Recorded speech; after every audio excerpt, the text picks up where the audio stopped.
Alright, not gonna lie, Wrestlemania XL Night 2 did everything I wanted to see out of Night 1 and some, which will make me lay off of Night 1 a little bit.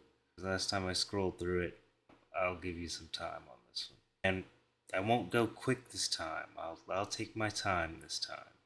Night 1 disappointed me immeasurably immediately. However, I will talk about it in depth now.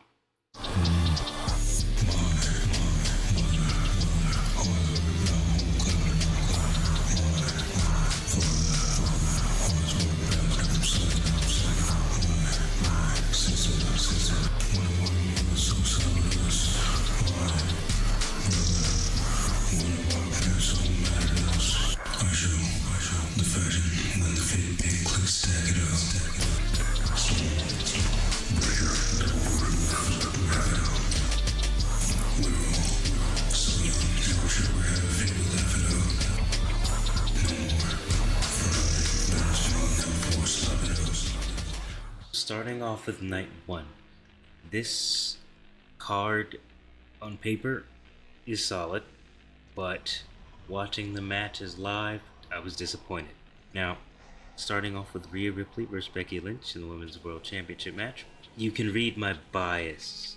Now, if you've seen my opinion on WrestleMania 39's Rhea Ripley versus Charlotte Flair, you would have heard me say, yo, this match was not that good. Is that Rhea Ripley's fault? No. This match, if you saw my video from yesterday, I said this match was not that good. I said it was average. Is that Rhea Ripley's fault? No. So, what my bias is, 2 of the 4 horsewomen I have never felt anything for. In ring, on the mic, anything. I've never felt anything for Becky Lynch and Charlotte Flair. Never. Not once. And the one move that I can never suspend my disbelief for, out of everything, it is the leg drop. That is my least favorite move in professional wrestling. You are 130 pounds, and you think dropping your leg over me is going to do anything. Okay. But yeah, that's the one move I cannot. And she did it like 3-4 times. I couldn't do it. Honestly, I almost looked away. Other than the frantically used leg drops, the last stretch of the match was great. The beginning, not so much. But it was okay. Like I said, average.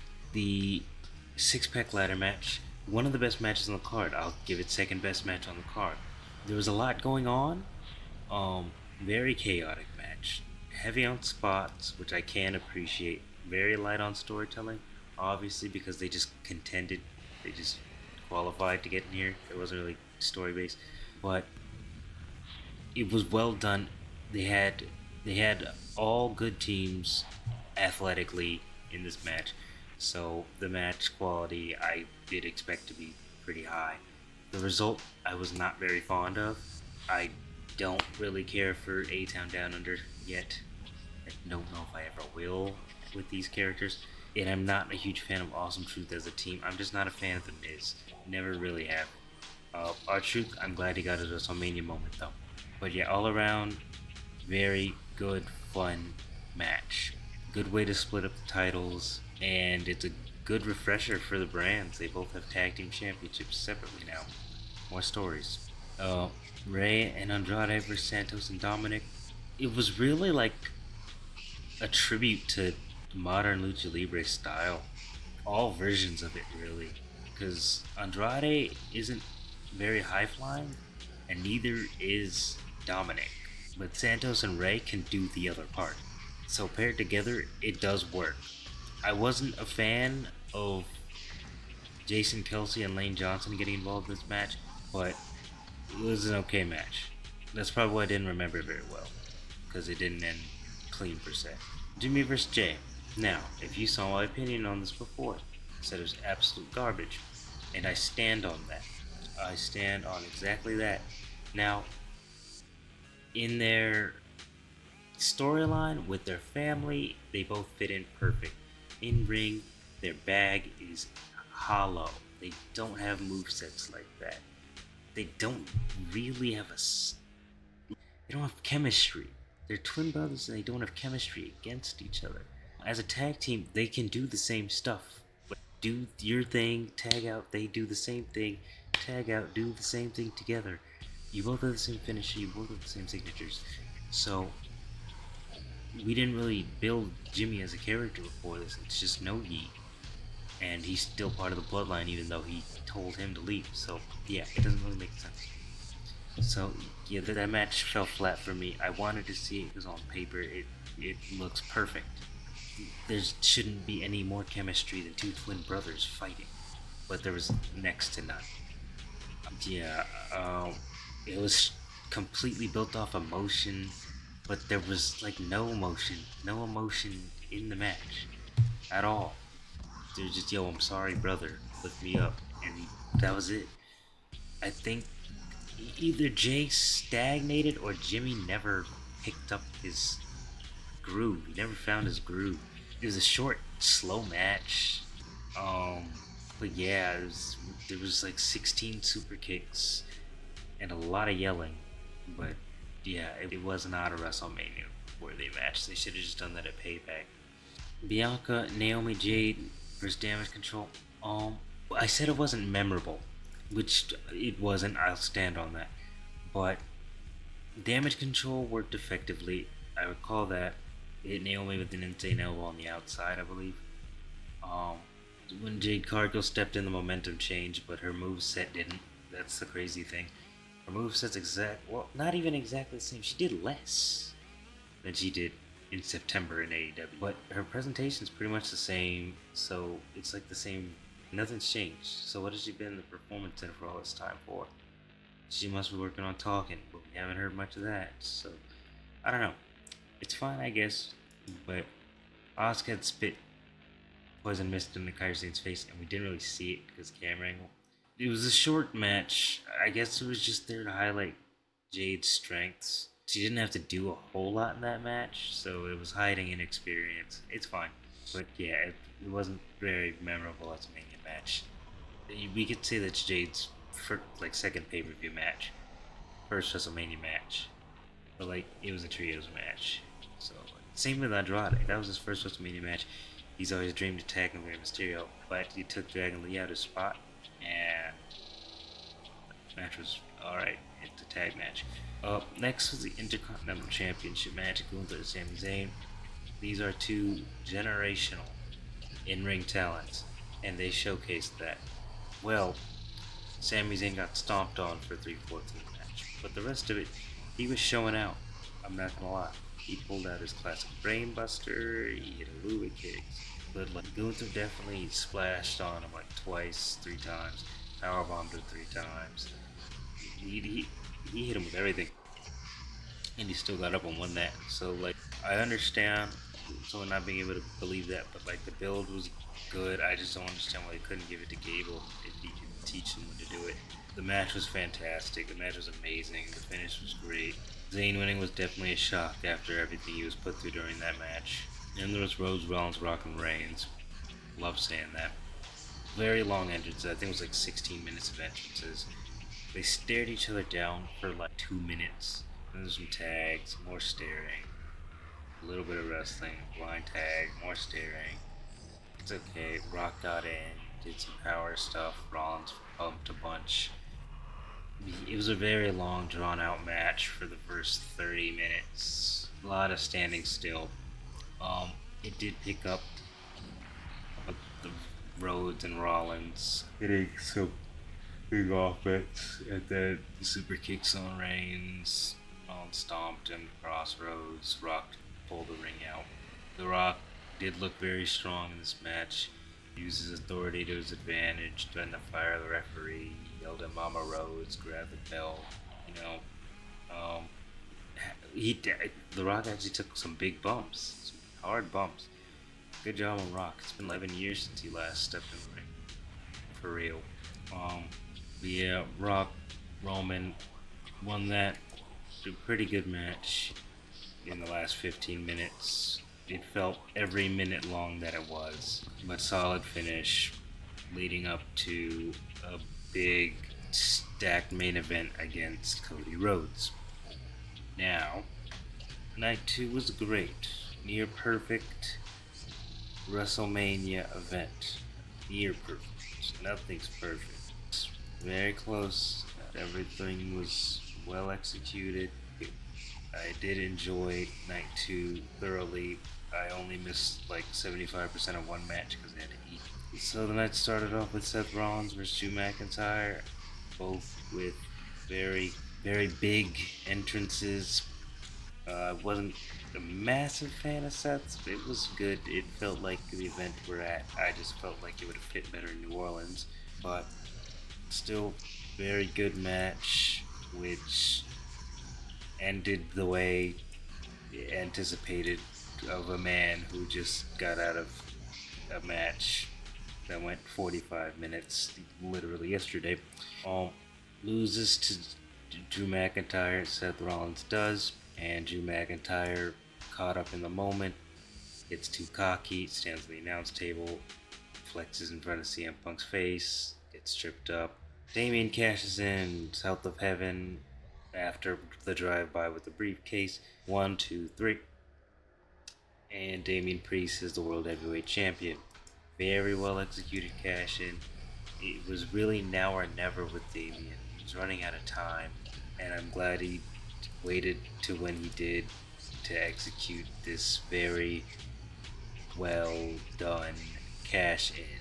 This also leads up to another match with CM Punk, who is confirmed.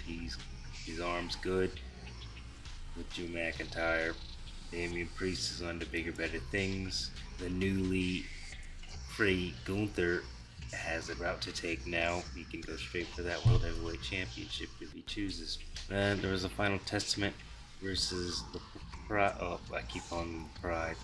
Bobby and the Street Profits.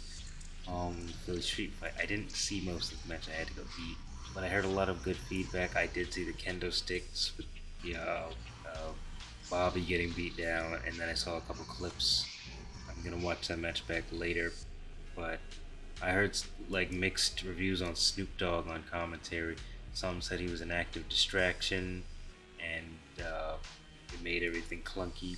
I also heard that Snoop Dogg should always be on commentary for these big events.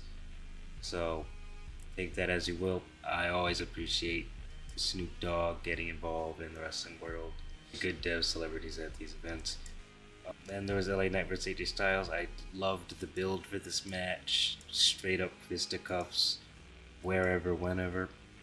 And it was a very good match. Did exactly what it was supposed to do in the amount of time it was supposed to do it, with LA Knight coming out on top.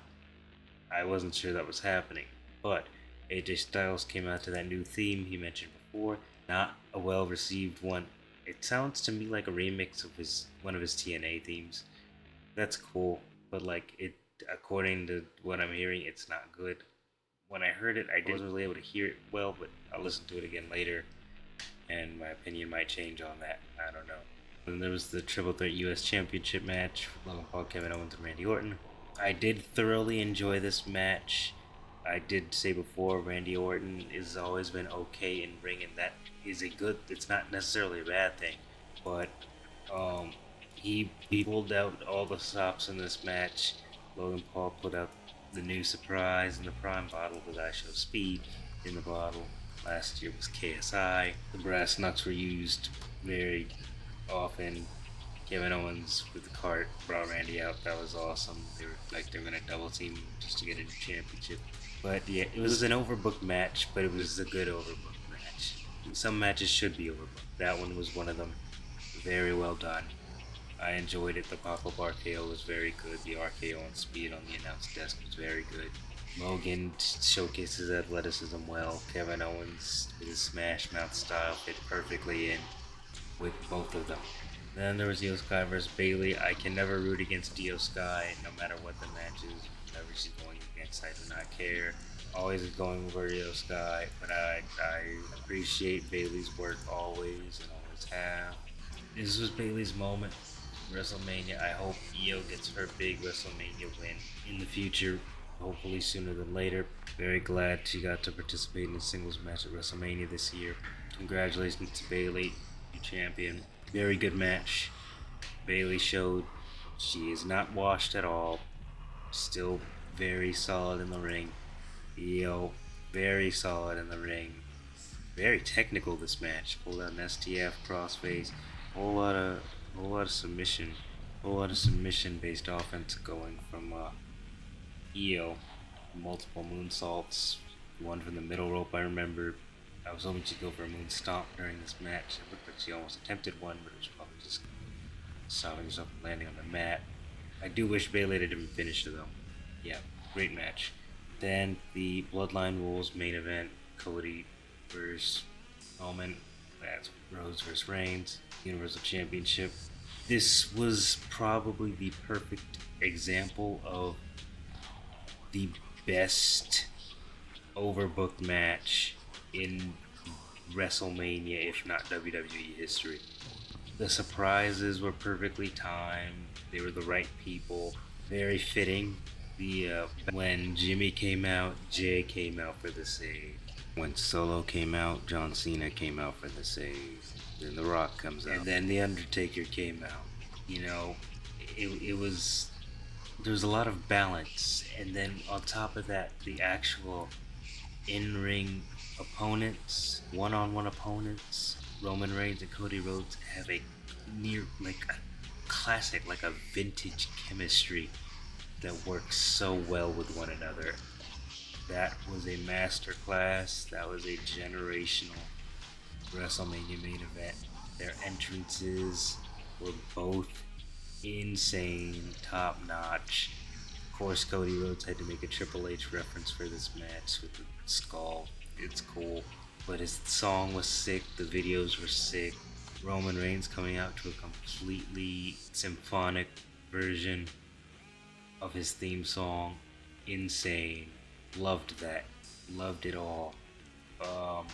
They didn't waste too much time at the beginning. They got straight into the action.